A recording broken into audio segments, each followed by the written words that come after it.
Carl, I wonder what your thoughts were on that. You've won, but I wonder what your thoughts on the performance. Yeah, I don't think the performance was great. But did they have a shot on target second half? No, I don't think so. No. So it's an MK Dons team that normally have 20 shots on target in some ways, or 20 shots. We really negated them.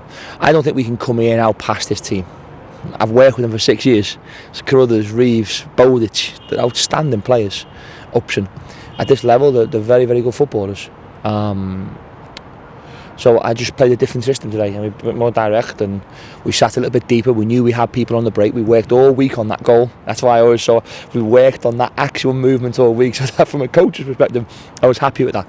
I thought the grit and the determination. I thought people showed what it took to wear the shirt, and that's important. And then if you came to watch today, you go, yeah, they weren't great. They didn't pass how we want to pass. But when we started to believe in ourselves after the first goal, and probably for 15 minutes in the second half, when we believed in our strengths, we look a good team. It's when we start questioning and there's negativity surrounding the place. Listen, these have since obviously the manager's come in, they've had some good results here. And we beat them, and I think that was the most important aspect of today. Yesterday we had off. I thought it was important that they had the day off to be with the families. And I said to them, listen, if you don't repay me in your talent today, repay me in your desire. And I thought they certainly did do that. And the other positives you can take, you sort of hinted at it there, the goal, which was a very good goal, and the fact that you kept them out for that second half. Yeah, listen, it's always hard to keep teams at bay, especially here at Stadium Mankeo. Listen, I've been here for 6.5 years, and everyone knows this has always been a special place for me, and it always will be.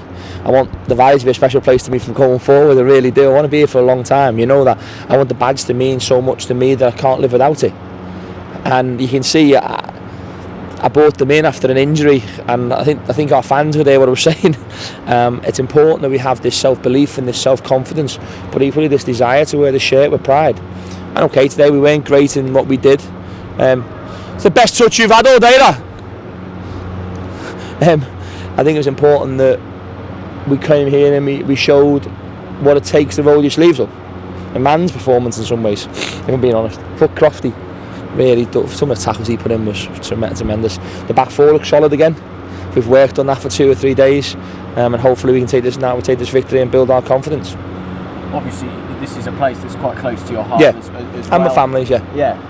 Does it feel different in any way to come here and win? I've not won here for a long time as the manager. Maybe that was the problem. I've sat in the wrong dugout for too long.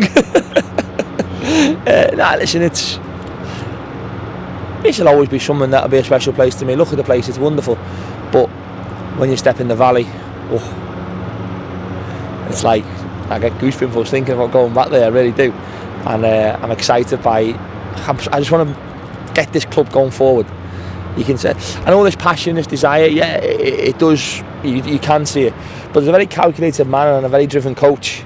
You're seeing how they were coached today. It looked like we worked on defensively an awful lot of things. I knew we wouldn't be as fluent, as flamboyant as what I want my teams to look. I've just said that to the players in there. But when your talent doesn't come to the forefront, your heart has to override it. And the heart certainly overrode it today. You stopped the rot now, and you talked about... It wasn't a rut. I get that. I understand that. But over 90 minutes, we'd lost 2 games. And we should have beat Bradford. We should have beat MK Dons here over 90 minutes. And the first game, it was 2 cup games. We were poor against Peterborough, but I've not got any arguments over that. I thought we looked very sluggish in certain aspects of our game, and hopefully now we can show people what it takes to play for this football club. It's not about me getting the first win. It never was about me. I'm not the most important thing at this football club. It's the badge. That's the most important thing. And the club was not about. The club is not. Be here a lot longer than what I'll be here. And the fans will be here a lot longer than what I'll be here. You're saying yeah because you think it was something else, but no. But it's important that people understand this is not about Karl Robinson at all. This is about my players and the club that I work for. And I want to give my life to this club. I really am. I want to show them that I dedicate things to it. I'm still young. I'm still making mistakes. I'm still 36. Yeah. So I'm nowhere near the person that I want to be eventually. And I want to grow this club and develop this club. I thought Joe Aribo showed what it takes to be a young player. He was sensational when he came on. So I want them type of players around me. And you never know, he could be the missing link with a few more players that we're going to try and bring in January. And how do you move this club forward? What are you going to do in the short term? I think it was important. I spoke to the president after a Millwall game. I think it was important that he understood how much we were hurting.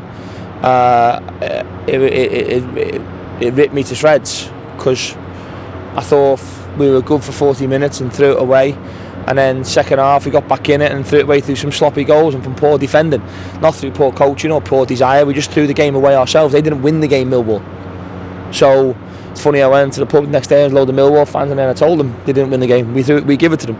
That hurt me. I can't wait to go back into that same pub in a few weeks' time. But anyway, but I spoke to the chairman, the president, about going to see him. So me, the captain, Richie, and Catherine were going to go over. FTVV play Standard Liège tomorrow night at home. I thought it was important that I go and watch that game, and in the meantime we're going to try and get a board meeting, have a chat, and do some press over there as well about what players I want to bring in. So I think that shows the intent for me as well. This club can mean so much to so many people, and I want to be a part of this ride and this journey. And the president was fantastic with me on the day after the defeat. He just said, listen, it was one for the fans in some ways, that game, and they're the ones that you have to apologise to, the fans. And hopefully we apologise today. Words sometimes go amiss in this industry. It's about the actions that you take, and the actions today were certainly of a team that was certainly together. Thank you. You mentioned the actions, Karl. There are 2 points today. That did that define your Charlton, in as much that you had the quality in the goal, with Crofty, superb ball, and finished by Adamola, and then just at the end there, McGuinness coming back, taking it off the toes of Robinson. Just did that sum it up for you? I've jumped in the air and turned around and said, see, you lot sat behind me, if you want to play for me and play for this club, our fans pay hundreds of pounds a year, and they just ask you to run around and tackle, and if you're going to hit someone, hit them with a tackle. Let them know they're in the game. And I think Josh doing that, probably my best moment up to now is that tackle from Josh. And they're things that you sort of go to bed of a night. I don't want Josh to get too arrogant, because he'll think I'm going to bed dreaming of him, and let me tell you, I'm certainly not. So last day is the only thing if you want to go to bed. Although I've not seen my wife, so I'm joking. No, but I listen. Yeah, it does. It's but it's only one victory. It doesn't. We've not done anything yet. Anything. Like I say, I think it's important what we do this tomorrow. I think that it's important that we have a sit down and discuss on what direction we want to go. Do you have any players in mind that you're going there, so you know where you want to strengthen already? 100%. 2 midfield players, hopefully, a winger. Yeah. And depending on what happens with our players, we have to be proactive as well.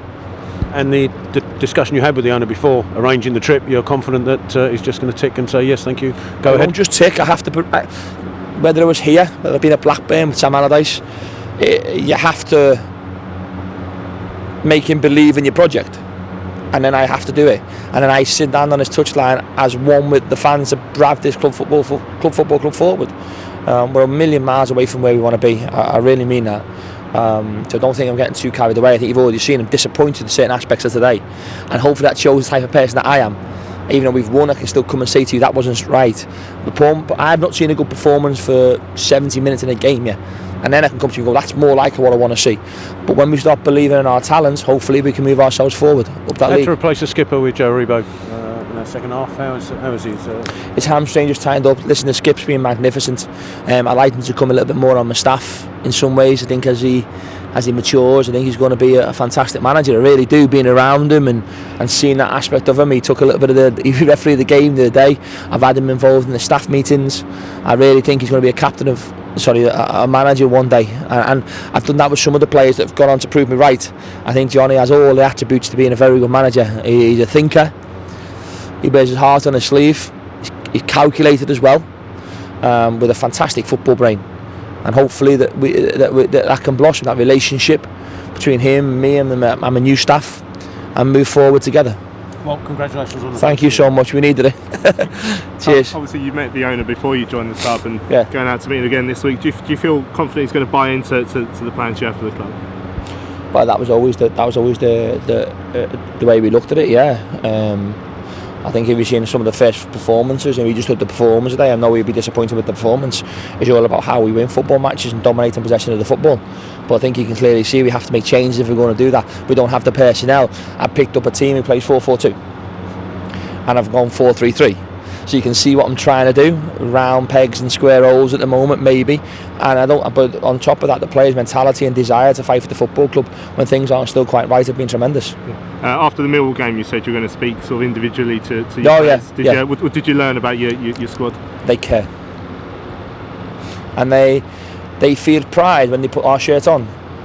And maybe people didn't really see that in certain aspects. I think you've seen it today. But they're a real deep group who emotionally it affects them. Defeats. But like I say, they had Christmas off yesterday with the family.